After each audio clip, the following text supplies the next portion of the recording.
une colère en chasse une autre. Celle des agriculteurs la semaine dernière avait été apaisée, entre autres par l'annonce de la mise à l'arrêt du plan Écophyto, mise à l'arrêt qui finalement sera une pause de 3 semaines. Mais cela avait déclenché l'ire des apiculteurs alors que les pesticides sont responsables de la mort d'au moins 30% des abeilles. Ils se mobilisent aujourd'hui à Lyon, sur la place Bellecour. 1 millier de ruches mortes ou vides seront exposées. Bonjour Noémie Loisel. Bonjour. Correspondante d'Europe 1 à Lyon, les apiculteurs dénoncent également la concurrence étrangère déloyale.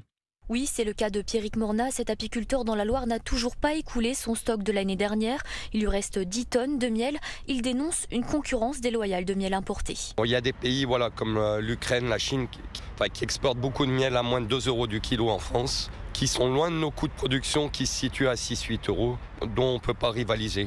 Le problème se pose sur beaucoup de produits agricoles. Notamment sur le miel, où il y a un étiquetage qui n'est pas très clair. Difficile de concurrencer alors des miels moins chers, alors que des miels français peuvent se vendre jusqu'à 15 euros le kilo. Les apiculteurs s'inquiètent aussi de la suspension du plan Écophyto. Ça serait bien qu'il y ait une autre agriculture qui se mette en place en France pour essayer de réduire ces traitements.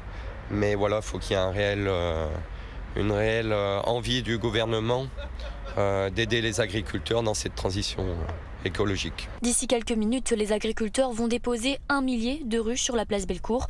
Une image forte pour alerter sur leurs difficultés financières. Noémie Loisel, correspondante d'Europe 1 à Lyon.